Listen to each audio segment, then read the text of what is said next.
FM 97.5.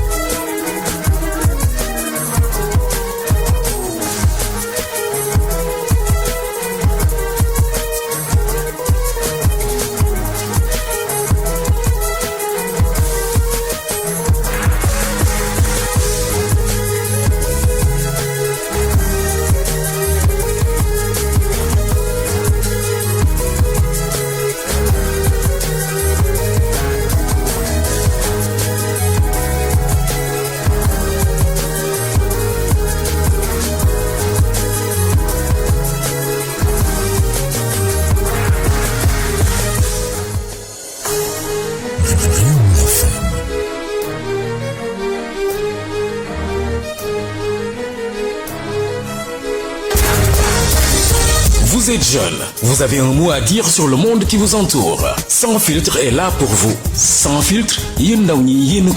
Sans filtre est une émission entièrement consacrée à la jeunesse. Politique, éducation, économie, société, santé et sport. Le plus tel ndaouni. Rewmi FM 97.5 wala ci www.rewmi.com. Vous aurez l'opportunité de débattre et de donner votre opinion sur les différents thèmes qui vous seront proposés. Et ce, sans détour. Sans filtre, c'est tous les mercredis de 15 à 16 heures sur la Radio du Bonheur, 97.5 Rewmi FM. Sans filtre, Rewmi FM avec Sylvie Khadifaye. Sans filtre, donnons la parole à la jeunesse.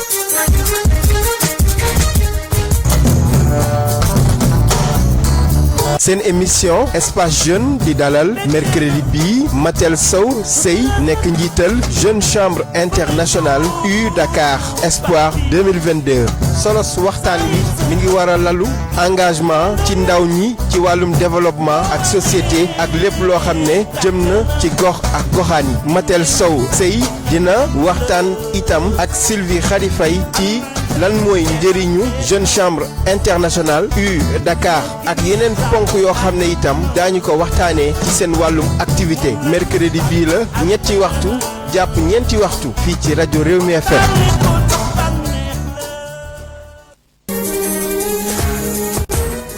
Bonsoir, salam alaikum mbokk auditeurs auditrices bu Rewmi FM dal leen na jàmm seen émission sans filtre jotaay ndaw ñi la fii ci Rewmi FM lay amee mercredi bu jot 15h jàpp 6h tey jeune chambre internationale U Dakar lañ fi dalal Matel Sow jiite ko ak Rassoul Danfa di directeur marketing bi laata ñuy dalal suñuy gan Mor Fall maa ngi lay nuyu. waaw Sylvie maa ngi lay fay di nuyu mboolem ñi ñuy déglu ak di ñu seetaan ci li nga xamante ni mooy suñu plateforme digitale yi di nuyu suñuy invité du jour Matel ak ki nga xamante ni moom mooy Rassoul loolu leen jox seen wàccuwaay ak mboolem ñi nga xamante ni ñoom ñoo leen topp ak di ànd ak ñoom si seen liggéey bi ñuy def. d'accord merci Mor Fall nga ñëw ci rubrique actualité bi. lu gën a waaw voilà dañ koy accentuer ci li nga xamante ni moom mooy BRT bi nga xamante ni mooy liggéey bi nga xamante ni jamono ji président Macky Sall sumboon na ko ngir ñu gën a mën a wàññi li nga xamante ni mooy wàllu embouteillage yu ni mel donc ñu gis na jamono ji nag biir Dakar bëri na ay jafe-jafe yoo xamante ni am na ci lu jëm ci wàllu transport bi ndax liggéey yi nga xamante ne entamé nañ ko jëm fi nga xamante ne mooy côté croisement Cambérène ak yeneen côté donc liggéey bi ñu tàmbale ko mais fi nga xamante ne la ñuy accentuer li nga xamante ni moom mooy liggéey bi muy entreprise bi nga xamante ni moo waroon def exploitation bi mu mel ne dañoo waxoon la ñuy promouvoir li nga xamante ni moom mooy entreprise nationale yi mu mel ne loolu nag mujjewul antu dañ ko mujj jox benn entreprise yoo xam ne entreprise français la ñu gën koo xam ci Meridiam donc mu nekk loo xamante ne sénégalais bëri jaaxal na lan moo tax mu jekki-jekki rek ñu génnaat ci li nga xamante ne moo def promotion entreprise nationale yi jox ko benn entreprise français ba ñenn sax di wax ne à quand la ñuy def li nga xamante ne moom mooy dundal li nga xamante ne mooy entreprise yi nekk ci réew mi à chaque fois grande kii am yenn projet am dañ koy jox ñi nga xamante ne ñooy français yi ñu war ko exploiter te mu toll ci 88 milliards 318 millions 230 525 loo xamante ni je pense que bu ñu ko joxoon ñi fi nekk ci Sénégal te seen xam-xam màcc ci yenn yi dinañ ko war a mën a aussi dundal mais aussi foog ñoo xam aussi ne li nga xamante ni la ñu andi ci bus yi mooy ay bus yoo xamante ni day électrique lay nekk ay batterie ñoom ñoo koy dawal donc je pense pas que Sénégal am nañu boobu expertise ngir mën a dundal lu ni mel mais lu ci mënta am daal Sénégal li leen jeexal daal mooy lan moo waral ñu dindiwaat ko jox ko ñi nga xamante ni ñooy tubaab bi français yi ok voilà merci beaucoup moo faal ci actualité du jour ñuy remercier itam Ousmane Faye moom itam mi ngi fii bokk na ci jeune chambre internationale ñu koy dalal bu baax moom it donc Matel yow yaay jiite yaay présidente jeune chambre internationale U Dakar ma tàmbali si yow jox la kàddu gi bàyyi la nga ñëw te mbokk auditeurs yi lay déglu. asalaamaaleykum wa rahmatullah maa ngi leen di jaajëfal bu baax Sylvie ak Mor ak même Badramé bu ñu facilité émission bi di nuyu ñëpp di kontaan trop ci dalal bi ñu dalal tey dañu boole si seen i jotaay Rassoul Danfa mooy directeur marketing moom it mi ngi fii toog ma bàyyi ko mu ñëw te mbokk auditeurs yi. jërëjëf merci beaucoup Sylvie di tàmbali nuyoo bi ci auditeurs yi di leen wax asalaamaaleykum wa rahmatullah di la nuyu yow ak Mor ñi ak bépp équipe technique bi ñu fi fekk ak suñu naataange yi ñu àndal fii di nuyu tamit mbokk auditeurs yi nekk ci ligne yi di ñu déglu di leen wax asalaamaaleykum. merci beaucoup jeune chambre internationale tey gis ngeen actualité bi nga xam ne Mor Fall indi na ko entreprise lépp li nga xam ne daal dañ ko fe war a def dañ koy jël daal di koy jébbal tubaab bu dee am ngeen commentaire bi nga xam ne mën nga bëgg ngeen ko cee indi sinon du jàll ca leneen. waaw loolu moom yaakaar naa loo xam ne yàgg nañ ko naqarlu la yàgg nañ koo wax parce que boo nekkee ci ab dëkk mu am ay projets yu mag yu mel ni TER yu mel ni BRT ñu am yaakaar bu rëy ni ndaw réew mi dañ ci contribuer mais surtout dinañ bénéficier ci expertise bi boo xam ne projet bi bu jeexee expertise bi day des fii moo xam ne ndaw yoo xam ne bu dee ils étaient pas spécialisés ci domaine boobu ñu jàng ci parce que projet bi c'est autour d'1 an 2 ans bu doon dañoo bëgg vraiment que nit ñi ñu entreprise sénégalaise yi bëgg cee am il fallait mettre un processus en amont pour que entreprise yi ñu def transfert d'expertise boobu noonu te loolu moom moo taxoon moo gënoon gën que di jël suñu patrimoine infrastructurel di ko jox benn entreprise boo xam ne moom def profit moo koy gën a soxal que développement dëkk bi forcément moom li koy gën a soxal mooy ñëw exploiter lu muy exploiter amortir investissement bu mu ci demoon am ci lu mu ci am bu paree da koy rapatrier alors que bu doon entreprise locale la ndaw réew mi mën nañ ci xëy ñeneen mën nañ ci xëy mais dans tous les cas état bi moo ko moom ñun ñoo ko moom nañ ci gis suñu bopp dinañ gis ne gestion bi aussi day nekk benn gestion boo xam ne day nekk endogène day nekk une gestion locale donc daal xamuñu processus bi nu mu demee bañ attribuer marché boobu mais xam nañ ne Sénégal am na nu muy dëppoo am na ay charte am na lu ñu naan transparence surtout les transparences des finances publiques te loolu bu dee appliqué wuñ ko tamit ñun daal loolu moom rafetlu wuñ ko mais suñu sañoon daal projet mel nii bu amee entreprises locales yi ñoo xam ne am nañ ci expertise parce que Sénégal quand même quoi qu'on puisse dire il y a des entreprises qui sont expertes dans les infrastructures peut-être que expertise en matière de train électrique wala bus électrique amaguñ ko mais buñ defoon transfert de compétences et accompagnement bi benn entreprise par exemple étrangère jàppale ñu au bout de quelque temps ñu transfert de compétences boobu yaakaar naa moo nekkoon li gën am na solo Rassoul bu dee am nga loo ci wax daanaka présidente Matel wax na lu ci am solo te war nañ continuer di gëm di jox projet yi tamit suñu entreprise locale yi parce que loolu dina contribuer ci koom-koomu réew mi xaalis booy génn bu nar a génn bu naree des ci dëkk bi moo gën donc dina doon lu baax ñuy confier projet yi de telle sorte que population bi dinañ ci bénéficier jeunes yi dinañ ci bénéficier entreprise bi dina ci de bénéficier mais économie yu réew bi tamit mooy ci bénéficier mooy gën a bénéficier parce que au fur et à mesure que xaalis bi muy des ci réew mi di tourner dina gis ni koom-koomu réew mi mooy dem kanam merci am na solo donc jeune chambre internationale dañuy ñëw ci waxtaan wi lan mooy jeune chambre internationale JCI U Dakar alors jeune chambre benn kuréel la ab kuréel boo xam ne ay ndaw ñoo ci nekk ay ndaw yoo xam ne dañoo âgé de 18 à 40 ans parce que dañoo jàpp ni entre 18 à 40 ans foofu la ndaw nekkee ci digg dooleem foofu la ndaw nekkee ci en quête de connaissance maanaam wutum xam-xam ci la toll ci mën defal réewam ci na am doole ci na am xam-xam ci na am aussi soif de connaissance ak curiosité boobu moo tax ñun dañuy nekk benn kuréel boo xam ne dañ fi nekkal ndaw yi di leen tàggat ci formation soft skills li ñuy wax soft skills maanaam loo xam ne dangay jàng école ci ay matières mais am na loo xam ne doo ko jàng école te daf lay war a servir maanaam communication ci la bokk nan ngay waxee say idée nan nga koy expliquer ba nit ki ngay waxal mu xam clairement li nga bëgg wax développement personnel ci la am estime de soi gëm sa bopp dëggal sa bopp boo xam ne da ngay wax nit ki xam ne li ngay wax nii yow gëm nga ko mais aussi da nga koy inspirer confiance ba pare li nga mën tax nga mën a insérer wu de manière professionnelle alors jeune chambre kuréel boo xam ne la mu ngi teew Sénégal depuis 1975 mais quand même ça a été créé aux États-Unis en 1915 par un jeune américain du nom de Henry Kissinger bu mu ko créé depuis 1915 ak léegi am nañ fi léegi 5000 organisations locales membres à travers le monde, à travers 120 pays membres et plus de 200 000 membres actifs. Quand on dit membres actifs mooy ñoo xam ne ñu ngi ci tranche d'âge bi ba léegi. léegi boo weesoo 40 ans dañu lay woowee sénateur maanaam yow contribuer nga mais am nga fooy toll ci développement carrière professionnelle ak vie familiale doo amati jot bi nga amoon pour def contribution dans la communauté di engagé wu di mën def activités yi nu mu war. mais yow am nga sagesse am nga expérience dañoo bëgg expérience boobu nga boolee accompagner ñoo xam ne ñoo fi ñëw ñu ngi dogaa ñëw. transmettre leen loolu pour que ñoom tamit à leur tour qu'ils puissent faire le partage. donc loolu mooy Jeune Chambre ñun Sénégal on est là depuis 1975 et on est présent à Dakar, à Rufisque, à Saint-Louis, la JCI Saint-Louis, on a la JCI Mbour, on a la JCI Diourbel en création, ak JCI Ziguinchor aussi en création. Ñun ñooy tudd Jeune Chambre internationale universitaire Dakar Espoir. Pourquoi universitaire? Parce que nous sommes composés de membres yoo xam ne ay universitaires lañ maanaam ay étudiants lañ. léegi dañoo gis ne ñun suñu étudiants yi mbokk étudiants yi dañoo am ay besoins spécifiques dañoo soxla insérer professionnellement dañoo soxla tàggat mais aussi dañoo soxla def dara pour seen communauté gis ay problématiques yoo xam ne dañ koy identifier en matière de civisme de salubrité de santé de la reproduction ñu dox ci ay jéego léegi yeneen Jeune Chambre yi mën nañ am ay membres yoo xam ne seen besoin de orienté neneen loolu moo tax ñu am ay organisations locales membres yu différentes parce que fu nekk ak communauté bi nga nekk. Par exemple Saint-Louis xam nañu ay problème assainissement dafay am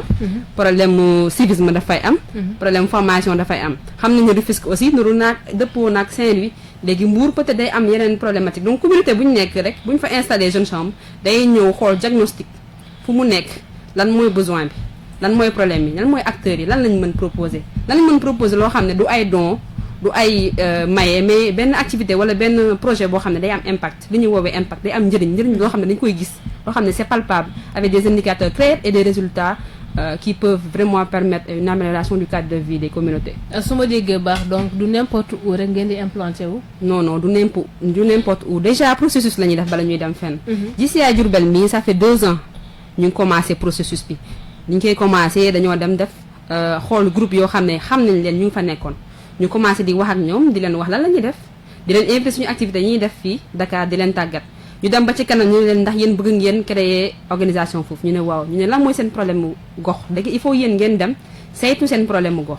xool seen besoin xool ñan ngeen yaakaar ne mooy profil yi war a nekk seen membre xool ne yéen na ngeen bëgg a doxalee na ngeen di organiser seen gouvernance organisation bi gouvernance locale lan mooy loo xam ne outils yi ngeen bëgg a utiliser bu ñu demee ba accompagner leen processus au bout d'1 an 2 ans laa ñu xam ne dëgër nañ mën nañ demal seen bopp ñu implanter foofu di leen continuer di leen dooleel. Rasoul yéen ban njëriñ ngeen amal ci ndaw bi nga xam ne bëgg ngeen ko jàppale. jërëjëf Sylvie dina sawar lool ci tontu laaj boobu ndax comme présidente Matel nu mu ko waxee Jeune Chambre déjà ndaw yi la fi nekkal pour bokk Jeune Chambre dañ leen naan première règle bi tu dois être âgé entre 18 ba 40 ans boo amee 40 ans yow bokkatoo organisation universitaire bu mel ni suñu bos 18 ba 30 ans la donc boo demee ba romb say 30 ans yi mat dañ lay naan da nga war a transféré wu nga dem ci organisation boo xamante ni mooy organisation pour professionnels yi comme nu mu ko expliqué am na njëriñ lool ci jeunes yi parce que Jeune Chambre doon na boo xamante ni ñun dañ koo considéré comme école de formation bépp ndaw bu teg tànkam Jeune Chambre bu soobee yàlla lépp looy wut ci mbirum formation di nga ko fa am dinañ la former nga nekk leader nga nekk un citoyen modèle nga nekk un citoyen actif boo xamante ni di nga mën a jëriñ sa communauté bi citoyen actif mooy koo xamante ni day xëy di defar boppam mais di defar goxam tamit moom fu mu dëkk donc c'est pas quelqu'un qui se contente moom xëy dem liggéey ñëw toppatoo famille am kese yem ci déedéet day xool intérêt wu communauté am bu dee communauté bi dafa am problème moom day bokk ci ñoo xamante ne ñooy proposer ay solutions pour régler communauté yi wax naa ci formation boo xamante ne ndaw yi dinañ ko ci am mais dinañ am opportunité def activité communautaire yi activité communautaire yi bëri na ñu ngi ciy def que ça soit ci domaine u environnement wala domaine u santé wala beneen domaine na doon problème boo xamante ne teg nañ ko bët suñu biir communauté rek ñun dinañ fexe ba résoudre problème boobu indi ci ay solution wala proposer ci solution duñ xaar ñi nañu kii moo war a def lii wala état moo war a def lii wala suñu dirigeant yi ñun ñooy jóg suñu bopp proposer ay solution dëgg la ay ndaw neen amuñu ay moyens boo xamante ni dinañu permettre ñu régler problème yi yëpp mais quand même am nañ motivation bi am nañ engagement bi te am nañ volonté régler problème buñ mës a jànkonteel suñu biir communauté bi lu ko weesu troisième domaine bi mooy domaine affaire ñun ñëpp ay ndaw la sànq wax na ko nee na ndaw ndaw leen ñoo ngi toll ci war a jàng war a wuti liggéey wala war a entreprendre donc domaine affaire bi moo ñuy permettre ñun ndaw ñu may suñu membres yi ay opportunités yoo xamante ni dina leen servir soit ci liggéeyukaay wala ñu wutal leen ay opportunité wala ñi former leen sax ci domaine entrepreneuriat ñu xamal leen naka ngay construire sa réseau naka ngay développer sa réseau naka ngay wutee sa business ba lépp jëm kanam. Quatrième domaine d'opportunité bi mooy domaine internationalisme waxaat na ko fii nee na Jeune Chambre mooy judo États-Unis te c'est présent dans 5000 communautés yooyu yëpp un peu partout dans le monde dañoo répartitionner monde bi ñun ñoo ngi bokk ci partie Afrique et Moyen-Orient donc Afrique et Moyen-Orient ñoo ngi ciy organiser ay conférences de zone ay conférences am na conférence des présidents am na congrès mondial également boo xamante ne zone yi yëpp ñoo fay tase donc même au niveau de la sous-région ci Afrique de l'Ouest bi sax am nañ rencontre boo xamante ne ñun universitaires yi rek ñoo fay dem donc ñëpp mën neen fa ñëw mais universitaires yi mooy ñoo xamante ne ay étudiants neen wala ñoo ngi soog a pare jàng yàggul dara ñoom ñoo xamante ni ñooy tase ci daje boobu te daaw dañ ko waroon a organiser Sénégal mais ak pandémie bi malheureusement ñu tëbal ko ren Mali moo koy organiser donc yooyu doon nañ ay activités yoo xamante ne dinañ may jeunes yi ay opportunités pour ñu découvrir Jeune Chambre ñu découvrir ay opportunités ci biir Jeune Chambre développer seen réseau bi aussi bien au niveau national que niveau international ba pare boo xoolee Jeune Chambre dafa structuré wu sànq président dafa wax présentation organisation locale bi dëgg la mais au niveau du Sénégal il y a une organisation qui coiffe toutes les organisations c'est comme fédération am nañ organisation nationale am ay organisation au niveau local donc chaque organisation bu nekk au niveau local mooy créer impact bi ci communauté bu mu bokk sànq lim na fi ay villes yu bëri yoo xamante ne GCI baa ngi fa donc GCI yi nekk ci chaque communauté wala ci chaque ville ñoom ñooy am responsabilité créer impact positif wala defar réew mi quoi en quelque sorte ñoo ko war a defar parce que loolu mooy suñu bëgg-bëgg suñu mbébét mooy defar suñu communauté yi ba loo xamante ni duñ ci jànkoonteel benn problème wala lu ñuy indil ay jafe-jafe te Jeune Chambre am na ay outils de travail bu ñuy def suñu prise de décision yi am nañ la procédure parlementaire outil la boo xamante ni ça nous permet de prendre les décisions de manière très rapide et très efficace te duñu perdre temps beneen bi mooy ci projet yi tamit am nañ cadre d'action GCI cadre d'action outil la boo xamante daf ñuy woon projet nan nga koy tàmmale ba fu muy jeexee ci diggante bi lépp loo war a def ni nga ko war a defee ñi ngi ko war a ànd ñi ngi ci war a ànd pour nga montal projet bi pour projet bi créer loo xamante ne la ñuy wooyee impact positif ci communauté bi outil yooyu yëpp moo ngi à la disposition de la GCI jeune bi bu ci accès rek dañ koy former dañ koy won nu muy demee te c'est du learning by doing da ngay jàng di pratiquer duñ la toogloo di la naan théorie nii lay demee non dañ lay won da nga bëgg xam nu muy demee ñëwal kaay taxawal acca de telle sorte que jeune bi bu ñëwee dañ koy pousse teg ko ci kanam mu doon directeur de projet mooy kuy diriger projet bi dañ koy teg ci kanam di ko won affaire yi nu muy demee ñëpp taxaw ci ginnaawam di ko gunge ça pas dire que dañ koy exposer bàyyi ko noonu mais da nga koy gunge buy jàng dans la pratique moom day xam ne affaire yi nii lay demee su boobaa bu koy defati da koy defaat d'une manière meilleure. donc jërëjëf mais Rassoul bu ma déggee baax day mel ni Jeune Chambre vous êtes super sélectif. étudiant cadre. léegi ku jàngul koo xam ne vraiment bëgg na ci génn quoi. en fait est-ce que kooku wala kooku dafa am noo xam ne da ngeen spécial bi nga xam ne da ngeen koy jàppale. pourtant sélectiful sax de mais dañoo organiser tout simplement. dañoo organiser ku jàngul bokk ci. ku jàngul mun na ci bokk parce que c'est pas obligé. est-ce que am ngeen ku jàngul seen organisation. bon ñun pour dire vrai gisaguma ku jàngul. mais dinaa ci gis ñoo xamante ni bépp xeetu profession la ñuy def. donc c'est pas fermé à ceux qui n'ont pas cet apprentissage parce que man may jànkonteel cas bu mel noonu récemment demoon naa Mbour di def foofu formation mais j'ai trouvé une cible boo xamante ni jànguñu mais terewul ni def naa formation bi en wolof pour ñoom tamit ni mën a njëriñu ci outil GCI bi ak lu GCI di jox jeunes yi te ils étaient très intéressés et ils étaient très réceptifs aussi ci lépp lu ñu leen jàngaloon ci formation yooyu donc mën neen ubbi bunt bi yaatal ñëpp ku nekk ku bëgg a defar sa réew wala sa communauté am nga sa place GCI c'est pas parce que langue de travail français la anglais wala GCI am na 4 langues de travail mais loolu boo leen ko defee uniquement ça veut dire que da ngeen tëjal bunt bi ñenn ñi. mënuñoo tëjal ndax volonté créer impact positif volonté defar sa réew sa communauté moo ñu tax a jóg. donc mënuñu gis koo xamante ne am na mbébét boobu ñu koy tëjal bunt bi. déedéet mais xam nga benn Sylvie Faye jàngut. déggul français déggul anglais déggul espagnol. waaw bëgg a intégrer benn organisation boo xam ne outil de travail bi français la anglais ak espagnol. Sylvie foofu soo comme est-ce que dina nangu sax ñoo approché wu leen. waaw soo ma mayee tuuti bëgg naa contribuer ci réponse boobu. parce que en fait ñun par exemple ñun organisation université leen maanaam li ma la wax nii mooy ñun suñu membre waa JCI U Dakar Espoir. organisation locale bi muy wax nii xam nga y'a la fédération JCI Sénégal. ñun suñu organisation locale c'est composé en majorité d'étudiants. mais ñun am nañu étudiants yoo xam ne eggaluñu seen jàng am na ñoo xam ne première année UCAD wala première année beneen école de formation ils nous ont dit que waaw ñoom dañuy xool entrepreneuriat wala dañuy xool formation technique wala beneen domaine ça veut pas dire que ils ont abandonné l'organisation non dañoo profiter ci outil organisation ak formation ci entrepreneuriat yooyu dañuy def mu gën leen dooleel loo xam ne day kii seen business beneen affaire bi mooy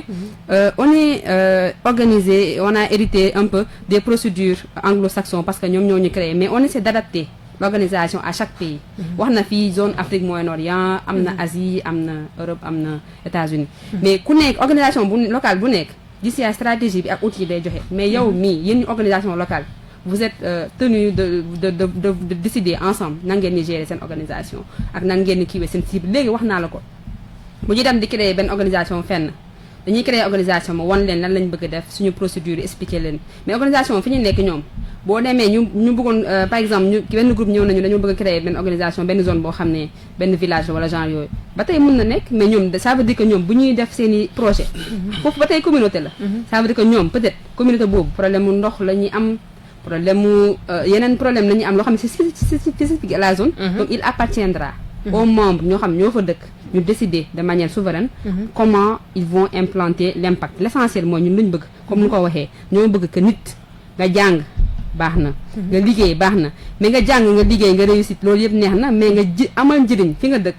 loolu tamit lu am solo la parce que sa kër bu baaxee setee nga génn mbedd bi setul loolu tamit du ndam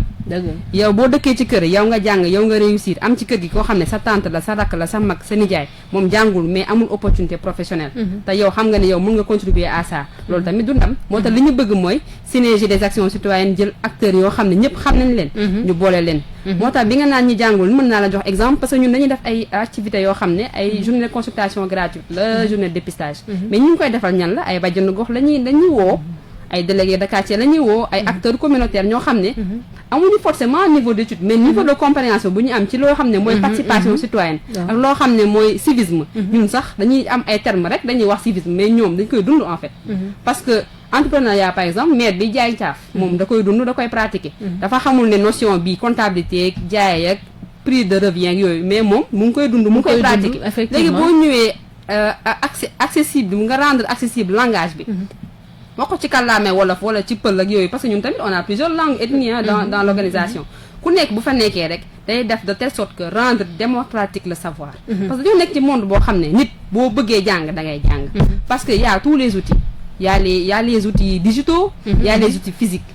moo tax ñun dañuy def tout bu jëm am approche holistique boobu approche inclusive boo xam ne du ñu bàyyi kenn ci ginnaaw moo tax bu ñu nee membre c'est-à-dire ko xam ne membre la mooy jël responsabilité moom am na benn quand même benn niveau de maîtrise outil bi loolu il y va même de la durabilité de l'organisation parce que boo jàngul bu ñu la expliquer am nga fooy toll il faut nga am maîtriser benn yenn outils yi pour que organisation bi mën a perdurer mais tous nos cibles toutes les actions que nous menons c'est vis-à-vis de cibles ñoo xam ne généralement sax jànguñu parce que projet ay dépistage ay consultation xam nga duñ def sélectif dañuy lancer ne dañuy jigéen ci benn communauté ñu jël Yoff wala ñu jël Pikine wala ñu jël Guédiawaye ñoo def consultation gratuite ku ñëw rek ci nga bokk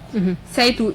jàngoro yaram bu ñu def causerie sur la santé de la reproduction c'est pas pour des adolescents c'est pas pour des adolescents des lycées seulement c'est pas pour des adolescents des universités seulement c'est pour les adolescents d'accord qu'ils aient accès à l'information sur une santé de la reproduction responsable exactement loo xam ne dañuy def tout bu ñu koy defee d'habitude en wolof lañ koy defee généralement léegi man côté ma bëgg a ñëwee mooy je pense que tout à l'heure monsieur a parlé de structuration donc si on parle de structuration te nee ngeen dafa nekk ci monde bi yëpp dëkk bu nekk ak na nga xamante ne la fa nekkee donc si on parle de l'Afrique qu'on parle li nga xamante ne mooy continent boo xamante ne y a la pauvreté am na yeneen ak yeneen donc est-ce nekkul ñu structuré seen kii boobu est-ce nekkul la ngeen waroon a ubbi ñëpp si biir li nga xamante ne moom mooy ñi war def prise de décision yi parce que bu ñu nee prise de décision ngeen ne c'est un peu universitaire donc ça veut dire ñi nga xamante ne ñoom ñooy ñi amul benn niveau d'éducation bi donc ñoom amuñu accès ñu mën a am ci li nga xam ne mooy prise de décision yi ñoom li ñuy bénéficier wu moom mooy juste ci action yi ngeen di jox ñoom si loolu la ñuy bénéficier wu te ñoom pour ñu impliqué wu ci biir je pense que foofu laa mën a jàppee dafa nekk juste lu xaw injuste juste ci li nga xam ne dañuy structuré donc pourquoi ngeen privilégier li nga xamante ne moom mooy les universités alors que am nañ suñu yaay yoo xamante ne bu la bëggee def ci li nga xamante ne mooy santé reproduction ñoom jànguñu mais war nañu mën a dugg ci biir instance de prise de décision yi ñoom waxtaan ak jigéen ñi alors que ñoom xam nañ loo xamante ne sax ñi nga xamante ne ñoom ñoo nekk université xamuñu ko ci affaire santé reproduction donc est-ce que waruñoo structurer li nga xamante ne moom mooy mbir moom selon li nga xamante ne moom mooy croyance dëkk bi wala boog li dëkk bi tënkoo ngeen jëm ak impliqué woon noonu même fekkee sax dañoo ne man awma benn diplôme mais war naa mën a nekk ci biir yor bokk benn commission boo xamante ne au moins bu ñuy def benn activité man dinaa ci mën a andi sama participation sans pour autant ma nekk koo xamante ne damay nekk spectateur Mor foofu noonu damay def précision suñu nee ñun organisation universitaire lañ comme je l'ai dit JCI dafa am nu muy doxee maanaam ñun bu ñuy créer organisation bi ñun ñëpp profil yi maanaam les membres fondateurs ce sont des étudiants de l'UCAD ak étudiants ISM la woon à l'époque ak étudiants IAM ñun ñoo tase ñu créer organisation bi ñuy créer organisation comme ñun ñoo nekkoon ci organisation bi comme membre fondateur dañoo jàngat suñu besoin en tant que membre ak milieu universitaire bi ñu xam mais ça veut pas dire que ñun bu ñuy def projet boolewuñ ci ñeneen ñi il t'a expliqué tout à l'heure que dafa am lu ñuy wax cadre d'action JCI maanaam nu ñuy gérer suñu projet par exemple bu ñu jëlee benn activité bu mënti doon ñu ne dañuy def set setal par exemple benn activité la ñu dañ koy def ci benn gox ñu ne par exemple dañ koy def fii mu ngi Solidar ñu ngi ne jet d'eau par exemple dañ fi def benn activité léegi bu ñu def activité bi ñun duñ jël décision yi dañuy ñëw ñu ne ñu bëgg def activité jet d'eau bi mais xam nañ ne jet d'eau am nañu fay xëy ñun par exemple man maa ngi dëkk rue 10 kii mu ngi dëkk si kër góor gi donc moom bu bëggee ñëw bëgg def benn activité moom xam nga communauté bu mu dëkk moom loolu la xam besoin mais bu bëggee ñëw jet d'eau fii day ñëw laaj waa jet d'eau man maa ngi bëgg naa fi def kat c'est dara mais yéen ñi fi dëkk wax leen ma yéen ñi fi dëkk fan lañu war a def ban zone lañu ko war a implémenter dañuy dem gis déjà autorité institutionnelle maanaam la mairie dem gis délégué de quartier mais ñu gis ko ñoo xam ne ñooy acteurs communautaires les organisations communautaires de base bu ñu demee wax ak ñoom ñu ne la ñun lii mooy suñu mbëbët lii mooy suñu organisation lii lañ bëgg def yéen loolu lañ ci xalaat ñu ne ñun fii lañ dëkk ñun suñu gox lii lay jànkonteel comme besoin lii lay jànko ñun de yaakaar naa seen activité bii war ngeen ko doxalee nii war ngeen ko doxalee d'habitude noonu la ñuy def quand on va dans une communauté ñun sax directement duñu implémenter projet bi c'est les acteurs associations acteurs traditionnels par exemple boo demee ci ay quartier lébu yooyu am nu muy doxee donc doo ngay dem gis imam bi gis acteur traditionnel bi gis mairie gis bàjjen gox yi gis ñëpp ku société bi yëpp di ngay fekk foofu da ngay dem ku nekk nga wax ak moom nga recueillir xalaatam ci projet bi ku nekk bu la joxee da ngay xalaat ñu dem xool loo xam ne mooy dëppoo ak xalaatu la majorité def benn affaire boo xam ne day nekk consensuel loo xam ne yaakaar nañ ko bu ñu ko defee ñu fay xëy foofu noonu dañu fa gis seen bopp mais noonu la ñuy demee def boobu laa ndax est-ce que jotu ngeen jël ñooñu nga xamante ñoo nekk comité bi créé foofu ñoo nga jox leen ko ñoom ñu doxal ko mais bien sûr sans pourtant ñu nekk ñoo xamante ne ñu ngi ci biir bien sûr ci biir comité bi bien sûr est-ce que xam nga ni li may expliquer nii maanaam projet bi nit ñi moom mënuñ ko gérer sans ñu nekk membre en fait je pense que yéen ni ngeen comprendre mooy quand on dit membre maanaam ñoo xam ne dañuy nekk ci organisation am responsabilité nekk yàgg fii ñu tàggat leen yooyu mais koo xam ne yow tey lañ gisee ma wax la jeune chambre nga dégg jeune chambre nga ne ma jeune chambre intéressé na ma bëgg naa bokk le jour même mën nga bokk ci activités yi mën nga bokk ci préparation activités yi mais am na fooy demee bu ñuy voter par exemple pour assemblée générale bureau beeg yooyu tant que amoo qualité de membre tant que kiiwuñ la assemblée bi joxu la qualité membre doo mun voter pour yenn contraintes yu ndaw yooyu mais pour ngay doogaay ñëw mën nga bokk boo ñëwee ba ci kanam ñu gis boo ma mayee ma leeral la point boobu boo ma bàyyee tuuti rek ma may ko mu daaneel moom far may ko maanaam bi ngay doogaa ñëw nii xam nga moo yaa ngi doogaa ñëw xanaa doo ñëw tey ne da ngay nekk trésorier wala ngay ñëw rek nekk SG moo dañ lay tàggat wan la nag SG lan mooy fiche de poste jox la document de li expliquer la carrément peut-être que français lañ koy waxee nii mais c'est très simple li lay expliquer yow SG yow yaay càmbar xaalis bi am nga obligation def lii am nga redevabilité am nga loo xam ne saa yow defee dépense da nga war a indi justificatif ba pare ñu xool ne mool yaa ngi doogaa ñëw mais xam nga duñ la wóolagum léegi même bu dee xam nañ ne bëgg nga def dara dañ lay toog seetlu la saytu la ci benn période bu ñuy wax période de boo nekkee postulant 6 mois xool ndax yow da nga constant ndax sa engagement du dëggu la si yow est-ce que yow li ngay def ni gëm nga ko ñu accompagner la boo joxee outil bañ ñi sentir ne Mor yaa ngi dëgër ñu jox la responsabilité noonu la en fait Rasoul dama bëggoon compléter ci question bu Mor posé wu parce que question bi je pense que ñaari fànn la te président bi leeral na benn partie bi beneen bi mooy adaptabilité bi xam nga ñun ñu nekk fii Afrique suñu besoin yi ak suñu réalité culturelle bokkul ak ñu nekk Europe seen besoin ak seen réalité culturelle naka noonu États-Unis wala Asie donc chaque communauté bu ci siyaay nekk dañuy adapté wu par rapport ak besoin yi te suñuy activités yi bu ñu lu ñuy wax projet mooy activité bu ñu bëgg a dérouler projet lañ koy tuddee parce que c'est sérieux duñ ñëw rek de benn place naan dañu fi def setal ëllëg buñ ñëwaatee fekk mu gën a tilim comme nu mu meloon non processus la ñuy topp te moom détaillé na ko bu baax duma si ñëwaat beneen bi mooy prise de décision yi xam naa moo bi dafa xaw a tubaabe mais prise de décision yomb na Mor buñ toogee fii 10 personnes nekk fii ñu ne dañuy def réunion GCI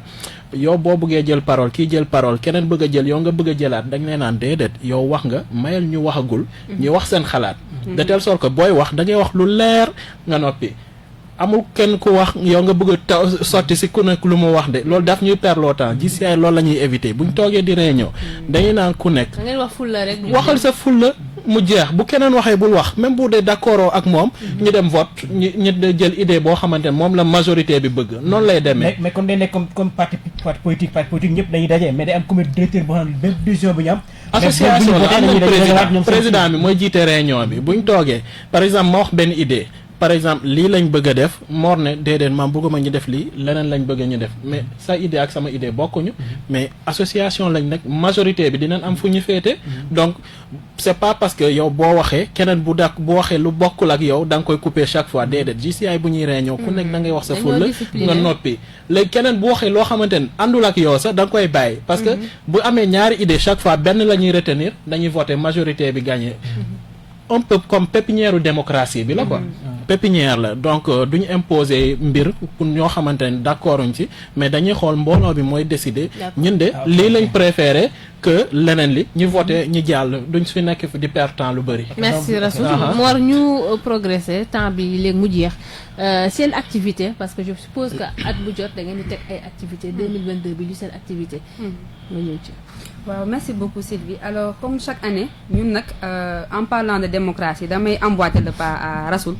parce que ñun pépinière de démocratie lañ association à but non lucratif lañ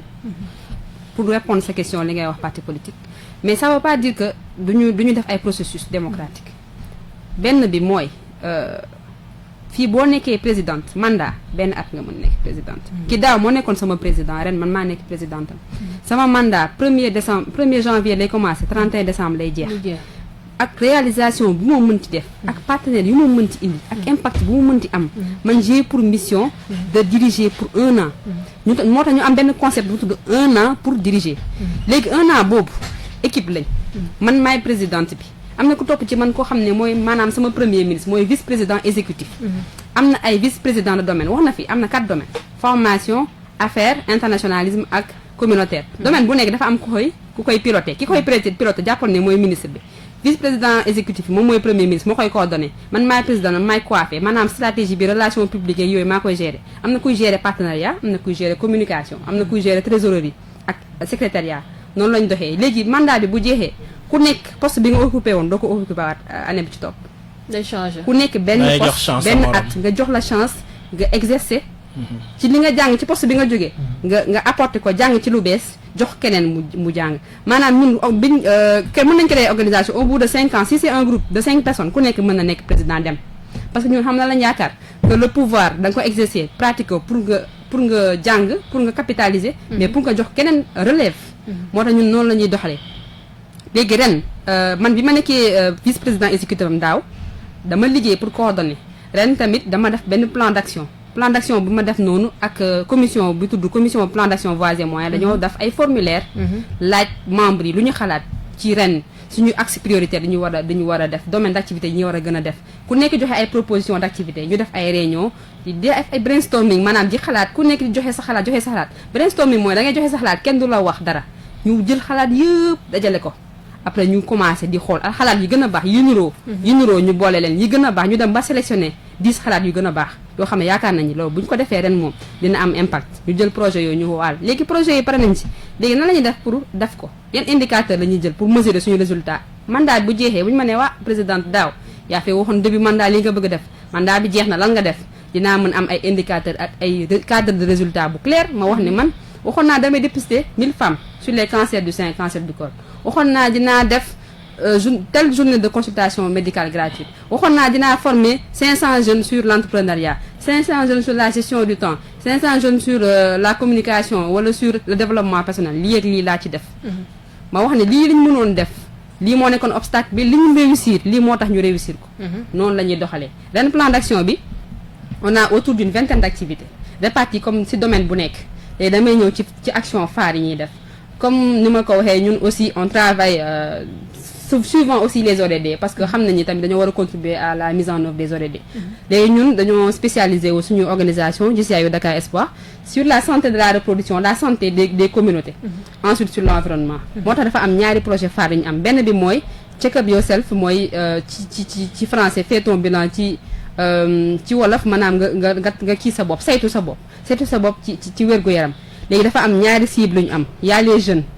à travers les dépistages sur les IST VIH/SIDA ak sensibilisation sur une santé de la reproduction responsable y a les femmes sur les cancers du sein cancer du col parce que gis nañ ñaari phénomène yooyu nit ñu bëri yaakaar nañ ne VIH/SIDA mu ngi reculer ci dëkk bi mais ñun gis seetlu nañ ni ak parce qu'on travaille beaucoup avec le conseil national de lutte contre le sida CNLS dañuy gis ni jeunes yi ba léegi dañu nekk cible pour IST sida surtout jigéen ñi moo tax dañuy def tout pour continuer di sensibiliser def ay causeries di wax ak suñu mbokku suñu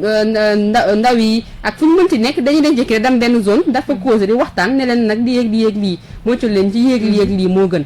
léegi cancer yi ñëpp xam nañ ni cancer vraiment maladie bu métti la ci ko jot ak ki mu jot ak ki fa même en termes de coût économique mais en termes de poids psychologique cancer lu métti la te yaakaar te ñun li ñu gis mooy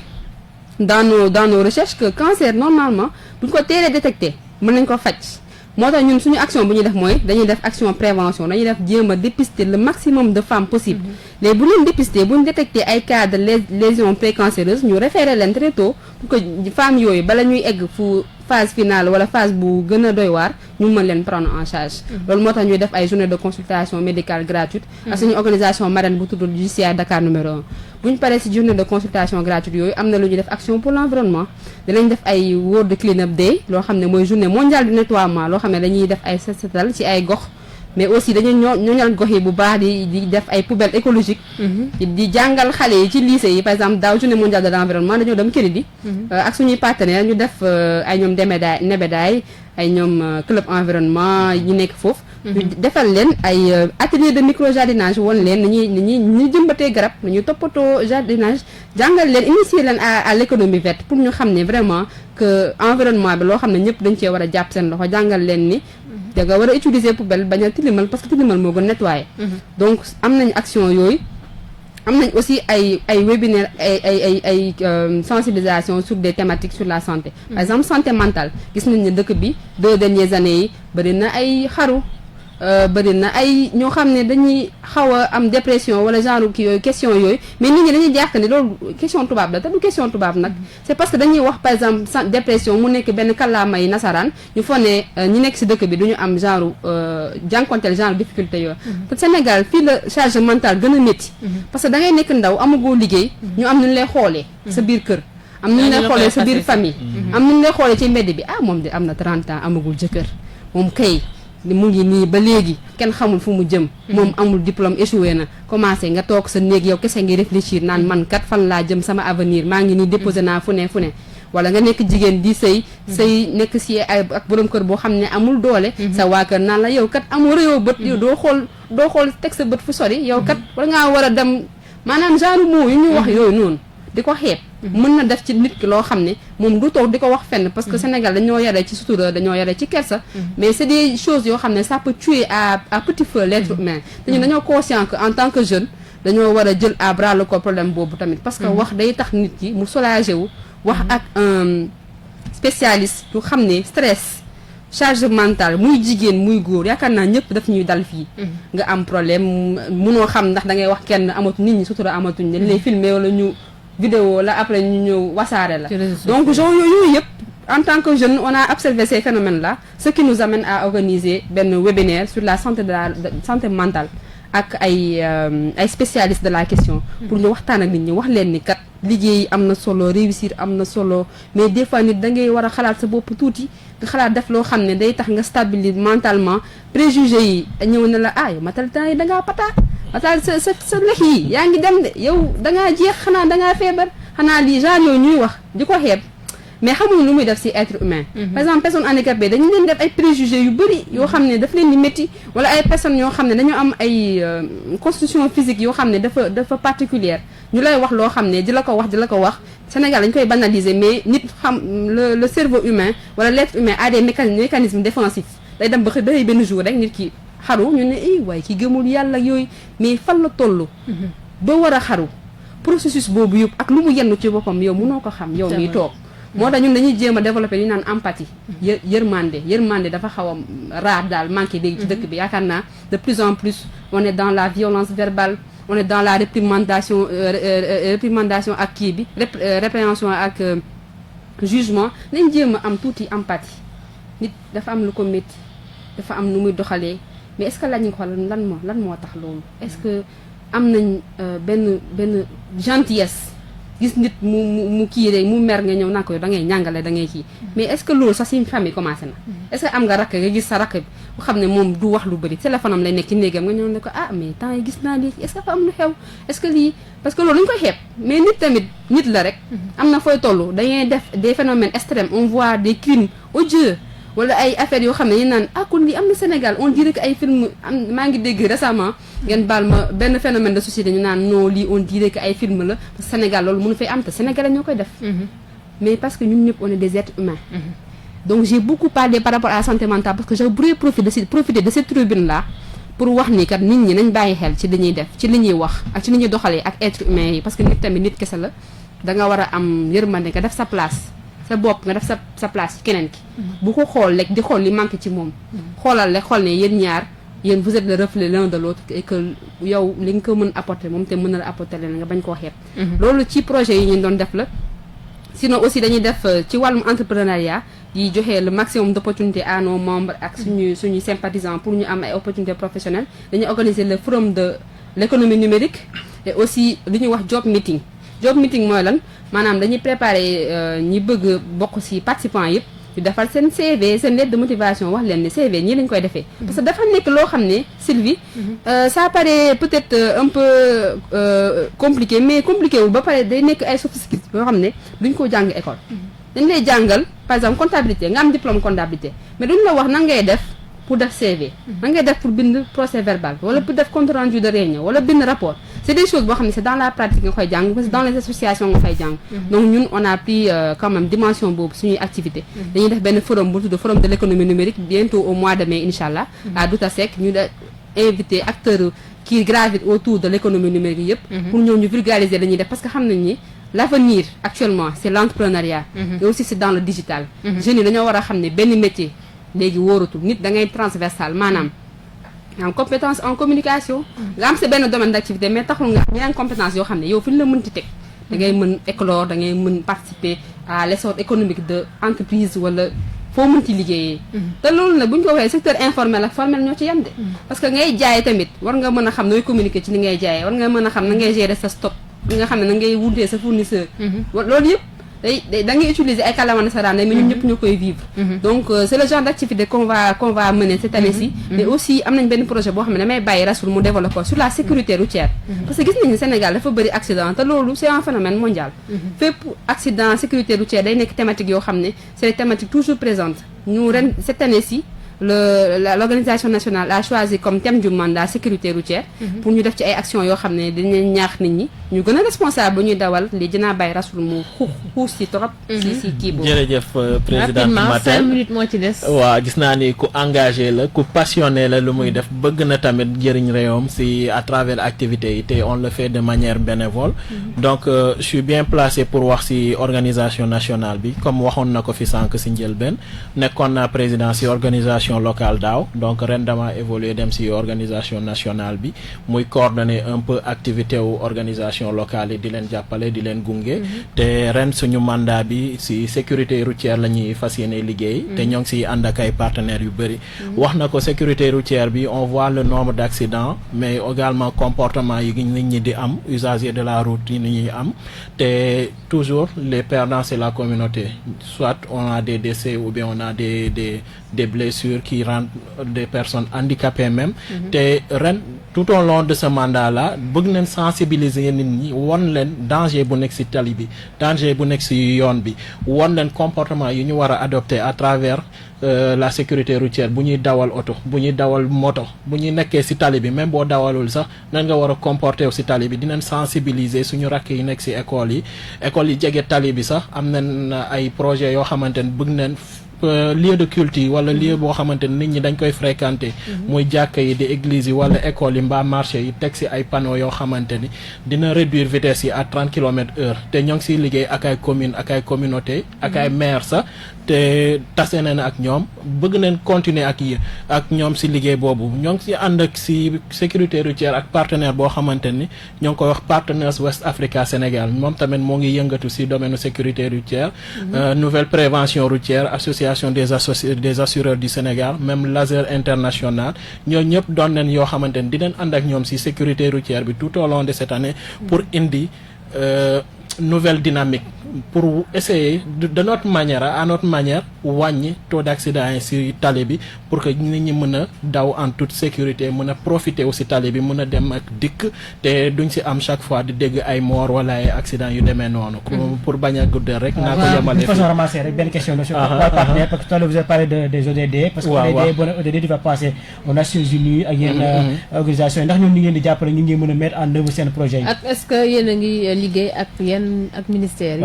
mais tout à fait comme je pense que waxoon naa ko ci njëlbeen ñun dañuy jël initiative def mais lu ñu am bébét pour def ko amuñu moyens yi moo tax ñuy jege partenaires yi ministères yi duñu bàyyi kenn de mairie yi ba ci présidence ku ñu mën a jàppale dañuy ànd ak yow bon pas financer dans le sens de donner de l'argent mais dañuy accompagner par exemple bëgg nañ def mbir mi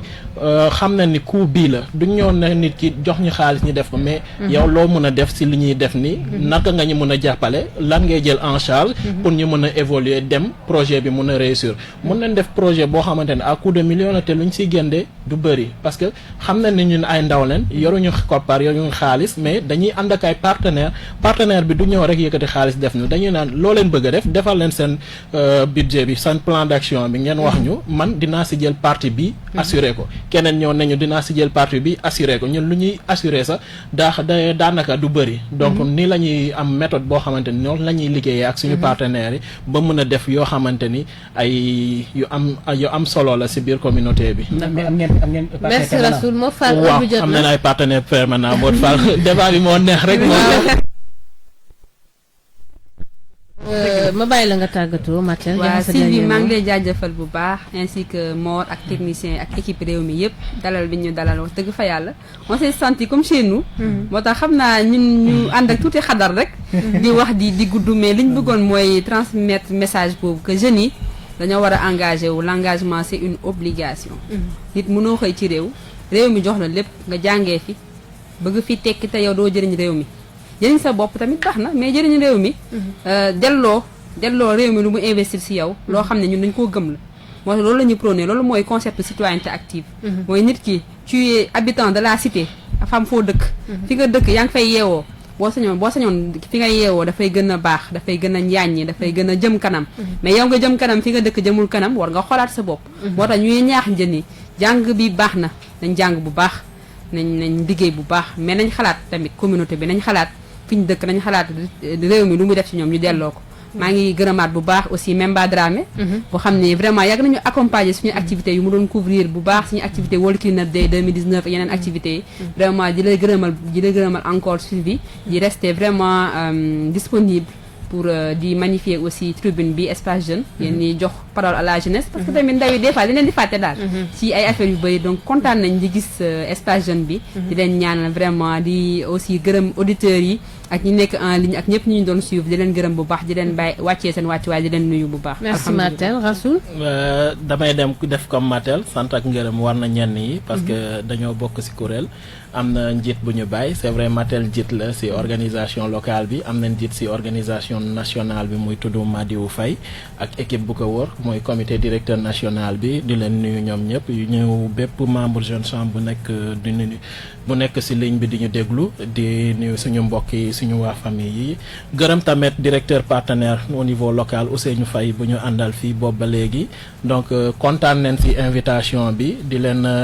féliciter di leen remercier ci initiative yi mel ni di jox kàddu ndaw yi pour ñu mën a wone lu ñuy def fii kontaan neen Sylvie gërëm neen la Mor yow it nga jaaraama jërë ngeen jëf merci Rasoul directeur marketing di gërëm itam Mathel Sow Sey présidente jeune chambre internationale UDACAR i gërëm itam Ousseynou Faye moom fii toog waaye jotul bokk ci jotaay bi voilà di gërëm Bachir Cissé féetoon ci technique bi Malick Faye ci directeur Facebook bi ak YouTube bi mbokk yi ñu dig daje mercredi bi ñëw même heure même fréquence beneen thème ak yeneen invité Babacar Ndiaye bi ngi ñëw léegi ci journal 16h bi